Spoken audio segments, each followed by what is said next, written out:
So guys, on Wednesday here we go with question number one. We have to write down the numeral 1.2 million.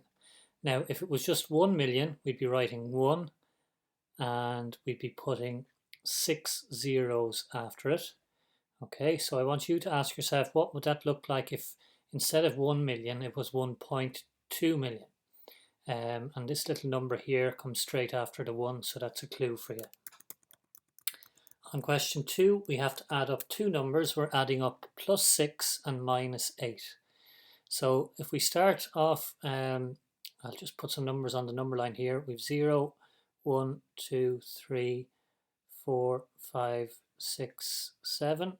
And we can go back this way as well, and we get negative numbers, minus 1, minus 2, minus 3, minus 4. So we always start with 0. So we're going to add on 6. We'll go forward 1, 2, 3, 4, 5, 6.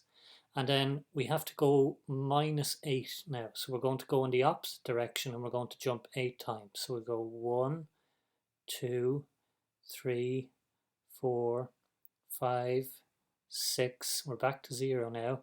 And 7 and 8. And you can see that we land on minus 2. So that'll be our answer for number 2. Question number 3. These ones here, the key is writing them down on top of each other and keeping the decimal in the same place. So I'm going to write 1 on top, and underneath we're taking away 0 units, 0.005.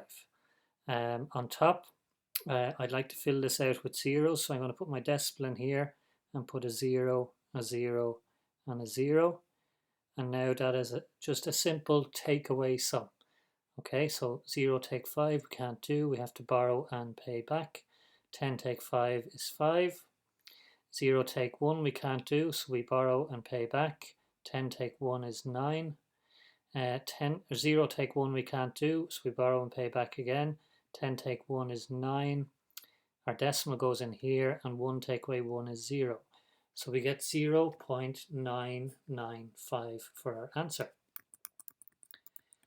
Question 4, we're given an improper fraction, and what we have to do with that is turn it into a mixed number. So we're going to divide 9 into 31 and see how many times it goes. That will give us our units, and then the remainder will give us how many ninths we have left over. So we're going to get a number here for our units, and then we're going to get a certain number of ninths, and they're the ones that are left over when we're dividing in the number on the bottom. Question 5, how many of box B will fit into box A?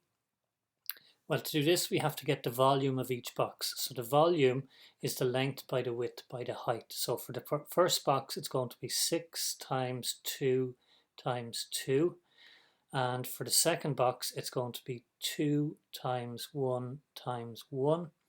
And when we get the answer to both of those, we divide the smaller one into the bigger one, and that'll tell us how many times box B fits into box A. Number 6, a recipe calls for 3 cups of flour and 2 eggs for a cake to serve 2. What is the simplified ratio of flour to eggs? Now, so a recipe calls for 3 cups of flour and 2 eggs for a cake to serve 2. So instead, what if we wanted the cake to serve just one person? If we wanted to simplify down this recipe. So 3 is to 2. Okay, and we want to get a 1 on this side here. So we're going to have something is to 1. Now what are we doing to that 2 to make it a 1? We're dividing it by 2. So we're going to do the same with this. We're going to take 3 and divide it by 2, and we get 1.5 here. So the simplified ratio is 1.5 is to 1.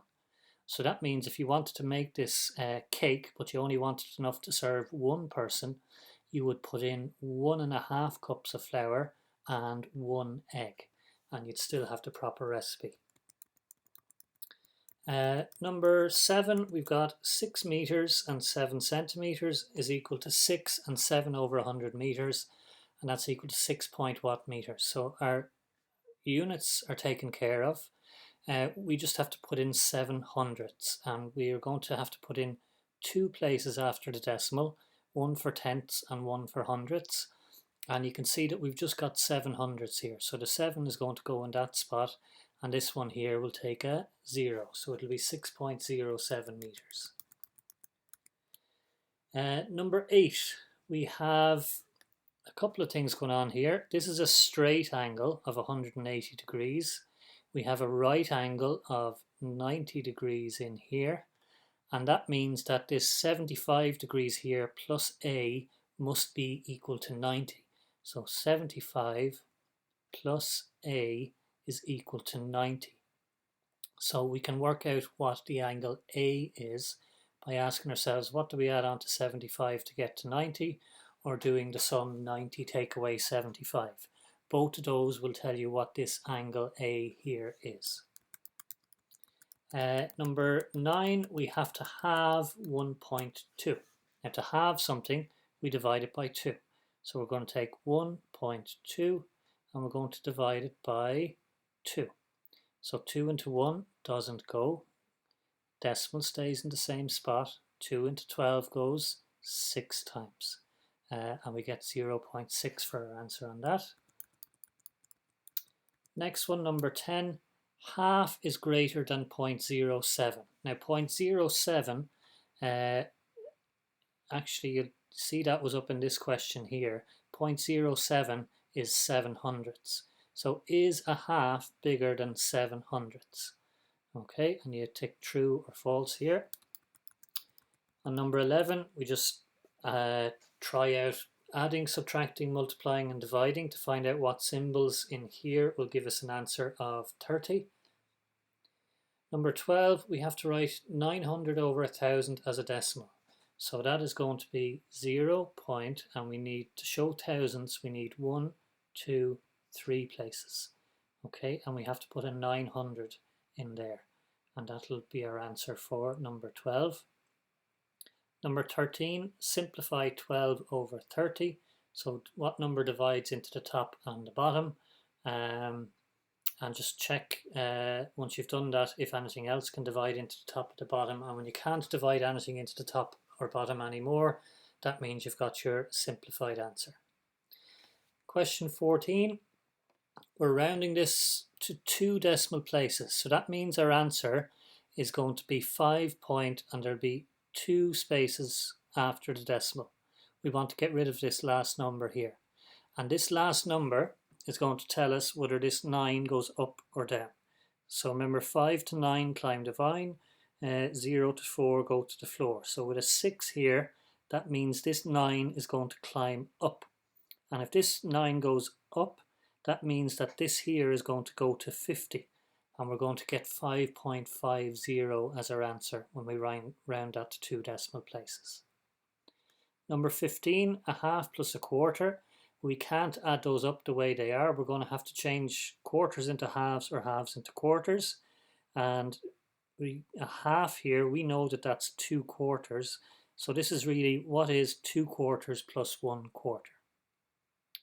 Question 16, 45 times something is equal 10 times 9. Now, first of all, what's 10 times 9? Get your answer here, and then ask yourself, what do you multiply by 45 by to get this answer over here? Question 17, what is the sum of the prime numbers that are less than 10? Okay, so first we need to draw or to write out a list of what are the prime numbers that are less than 10. So I'll give you one of them. So 3 here is a prime number. You can only divide it by itself and 1. There's no other number that you can divide it by. So what other numbers are there like that are less than 10? Once you've found them all, add them up and put your answer in here. Number 18, we have to draw a net of a triangular pyramid. Now, if you need to find a triangular pyramid in the book and then ask yourself, what would it look like if you folded it out flat on a sheet of paper? Number 19, we have to draw in the missing line of symmetry. So there's all of these lines of symmetry here drawn on this pentagon, but they've forgotten to put in one of them, and we want you to draw that in there. And then what is happening on this one here?